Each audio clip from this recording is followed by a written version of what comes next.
Thank you. So I'm going to tell you part of what we've learnt through research into exam questions and how they work. And this has been conducted over a number of years by myself and a number of colleagues and ex-colleagues, and was led by Aisha Ahmed and Alistair Pollett. I've lost the clicker, right. So as I say, over a number of years, we've carried out research in this area, looking at really the way in which students deal with questions and the kind of way that they react to them and attempt them. And these insights have been used in training with our exam question writers at various points to help them with question design. And some of the findings will, of course, be very specific to the exam context, because that's where the research was conducted. But some of what we've found is potentially also relevant to school contexts and a more sort of learning, use of questions in learning. And it's some of those kinds of issues that I shall focus on today. Now, Martin and Simon already talked a little bit about the nature of purposes in assessment and in questioning. And this has been looked at in a lot of detail by Paul Newton. Perhaps for exams, some of the key purposes include certificating achievement, or I need some evidence that this student has learnt quite a lot of what they've achieved. Sometimes our exams will help inform student decisions later. Their grade may help them decide what to do next. And of course, grades are used in selection quite often, both for further courses and for employment.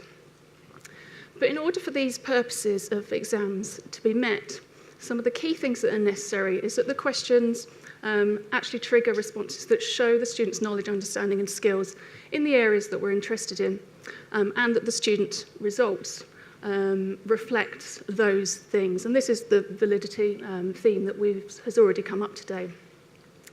So of course, results will be used in certain ways, depending on the purposes of the assessment. And we need to ensure that the results are appropriate for those purposes. If we then sort of move to think about the aims of questions in the classroom, in the school context, and this might include questions used in end-of-year tests or class tests at various points, or tasks that you give a student, worksheet activities to go off and do, perhaps group work, and of course verbal questioning. So the purposes of these kinds of questions in the classroom will be quite varied depending on the nature of it and what the teacher's trying to achieve, and will often be different to those from exams. It might include aims such as extending the student's learning through discussions and activities, ensuring that your students are actually engaging with what you're saying at that particular point with some of the verbal questioning, and evaluating the student learning so far in order to inform your teaching going forward. However, despite these purposes being quite different, we still have this general aim that we need to ensure that the questions are triggering the right kinds of things, that we are assessing the student's knowledge, understanding and skills in the right area, or helping to develop the knowledge, understanding and skills in the area that you're interested in. In order to ensure that the questions trigger use or development of those things that you're interested in, there are a number of things that questioners need to think about.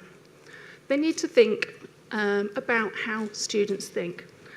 Will students understand this question in the way that I intended it? What ways might they go about answering this question, and might they go about it in any different ways?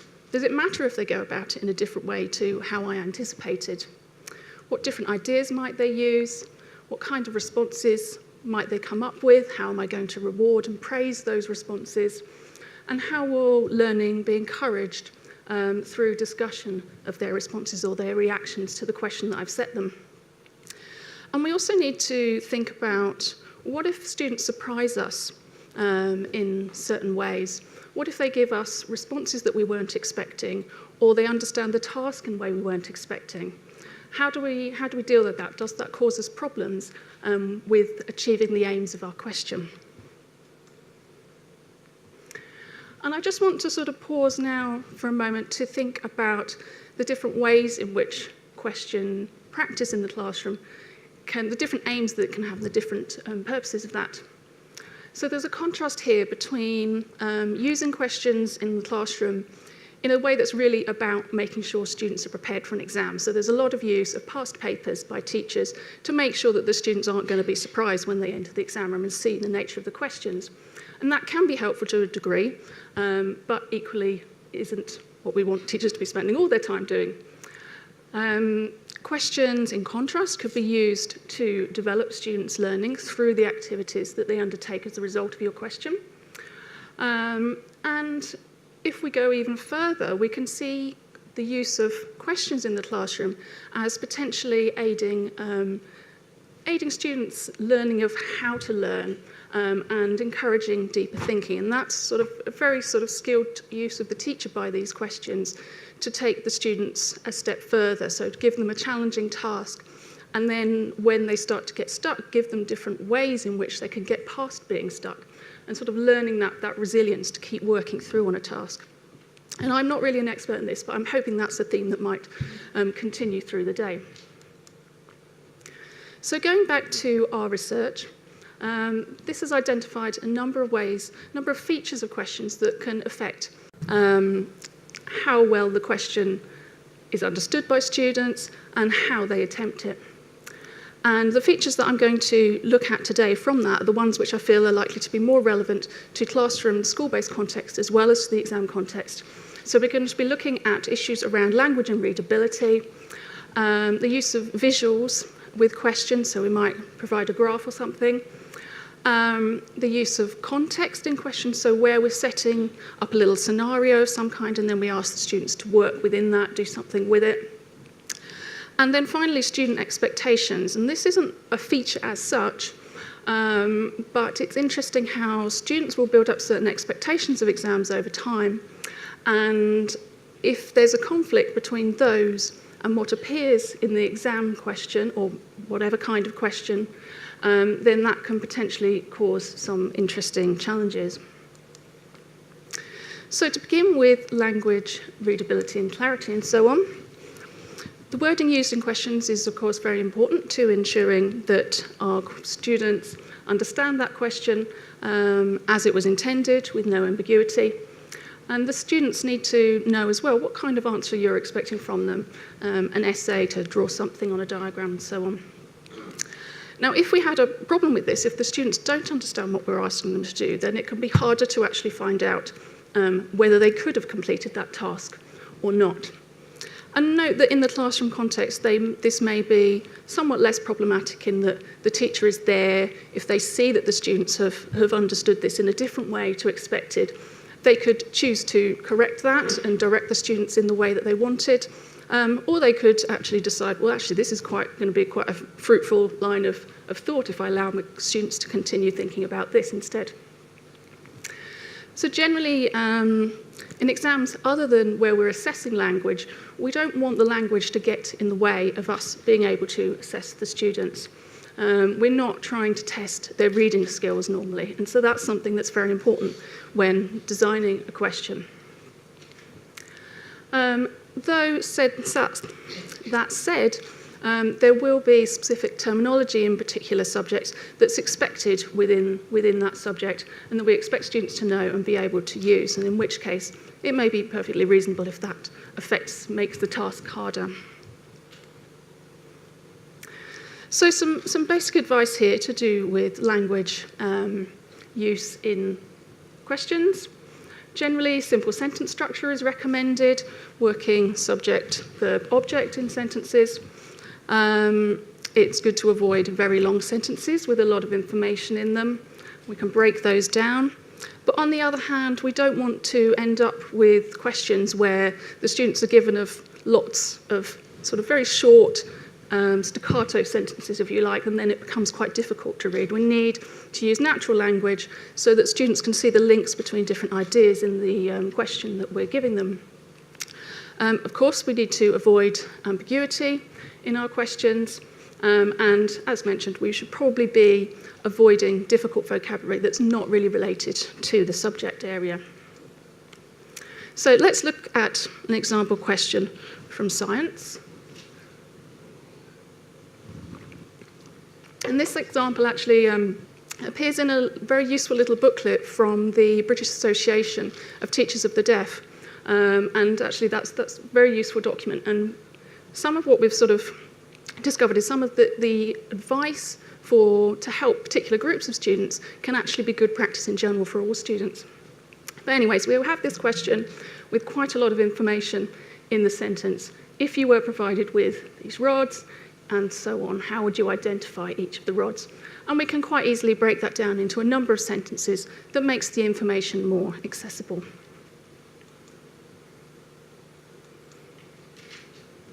And to look at another example, this comes from a science exam paper, a GCSE paper, and it was part of a context where a young lady named Joy has cut her hand.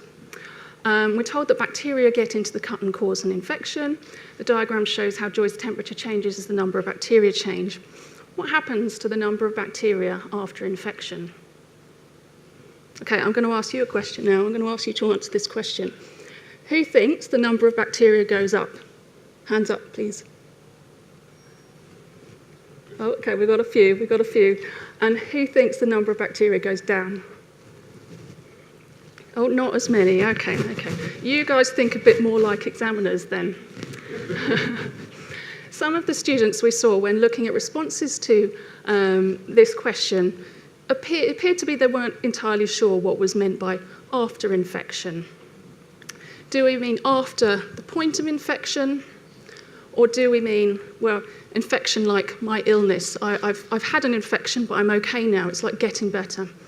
And maybe there's a sort of technical meaning in biology that means the infection does mean one specific thing. It was intended to be after the infection gets into the body. So most of you were right. The number of bacteria goes up. But there's a subtlety in the language there, and it's something we could have avoided. Though, of course, much easier to say that in hindsight.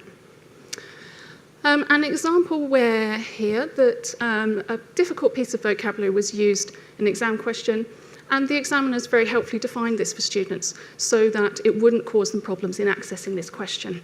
So this comes from an old paper from Design and Technology Automotive Studies, which doesn't exist anymore, though I expect similar kinds of things are talked about in engineering and manufacturing type tests. Plastic fascias, fronts of car radios are mass-produced.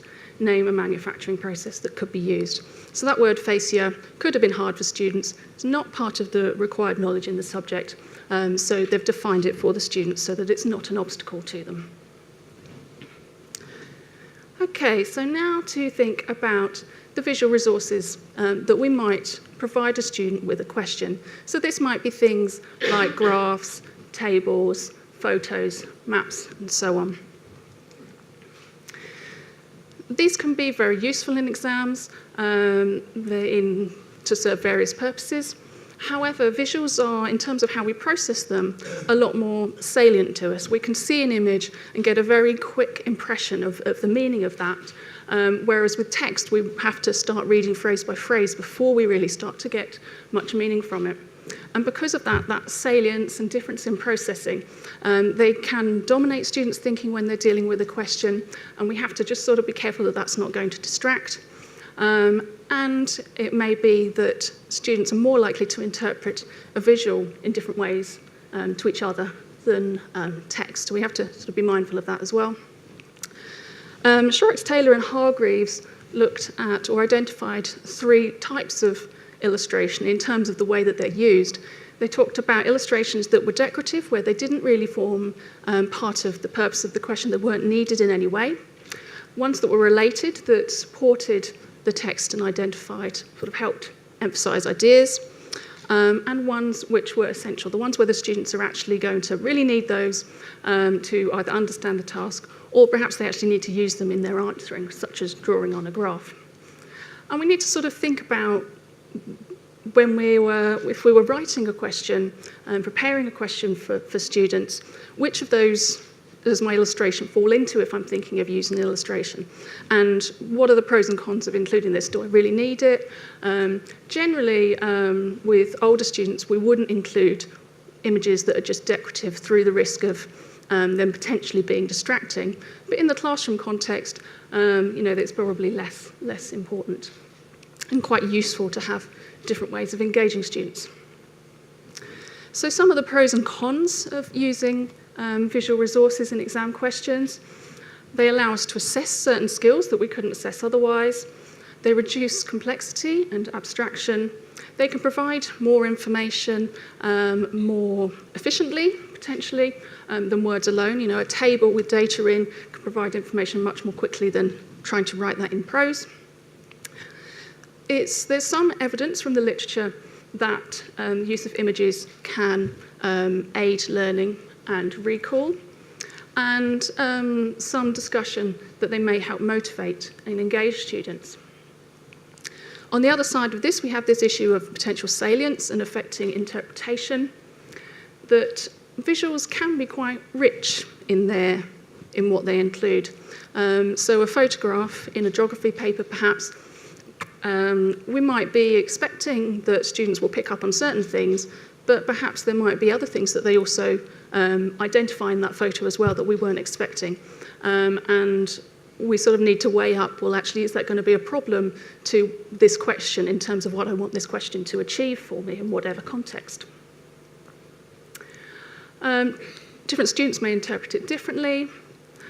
And if we come back to the literature about use in instructional contexts, the evidence for how much illustrations actually help with learning and recall and with motivation is actually somewhat mixed. So, example. Here we are in GCSE German in a reading paper. How are they travelling? Write the correct letter alongside each sentence. So we have Sabine fährt mit der Straßenbahn, which is the tram, which is J. That's the example that they're given. And then they had a number of statements, the interesting one being Norbert. Norbert fährt mit dem Zug, which is the train. So here they were supposed to pick F to be the train. But we also saw some students picking J. And then you're not really quite sure. Did the student understand that Zug meant train and they picked the wrong picture, or did they not understand what Zug means? So the choice of the image that we use is very important. And here's an example from a study that we ran where we took some existing exam questions, changed just sort of one or two small features of those questions, and then trialled both versions of the question in a full test paper out in schools with equivalent groups of students. And here we were looking at so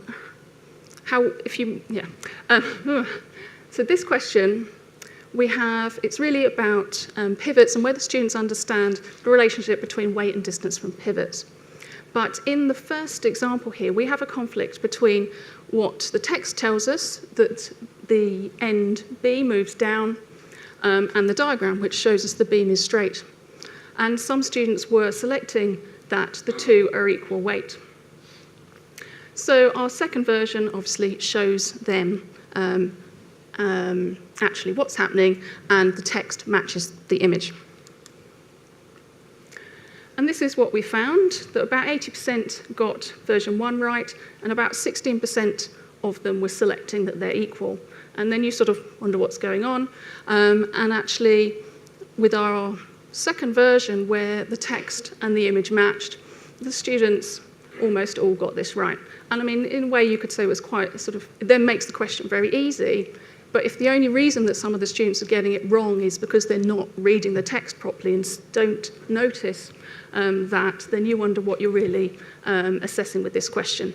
And there's a couple of quotes here from students who we interviewed after they'd attempted this question. Oh, that actually says it moves down, but it hasn't got it in the picture. So moving on to think about context, so where we set a question in a particular scenario in order to achieve certain aims with our question. Now, there are potential advantages to context in terms of making the task seem more familiar, helping to show the relevance of the question to students of this situation. And perhaps most importantly, it allows us to assess whether students can apply their knowledge and understanding to a new situation that we present to them. And in the classroom context, it might be helping you to develop learning, develop students' ability to apply their knowledge to a new situation. However, contexts need to be used carefully for a number of reasons. They often increase the number of words in introducing the question, so increase the linguistic demands, which we've already talked about, of course. Certain contexts may be familiar to students or unfamiliar, or of different familiarity to different students, and then you need to think about, well, have I got bias now? Students, if you give them an everyday kind of context, may start to bring in their everyday knowledge, and you need to sort of think about whether that's going to cause you a problem with getting the question to do what you need it to. And sometimes students will confuse context with content. So they see this question, a scenario they're not familiar with, think, oh heck, I haven't done this, and panic, whereas actually the content that they need is relevant. And sometimes we find that students will bring in the context when they don't need to in questions. We need to think about that. And sometimes if examiners try to write a very exciting, interesting question with some kind of unusual or complicated context, that can sometimes be confusing for students. So that's another sort of factor. So an example here from science. Here students are given lots of information about a tower and how it's going to produce fresh water from salt water and potentially generate electricity. So we've got the text at the front, we've got this diagram with the boxes and lots of information, and then the students are asked, explain why convection happens.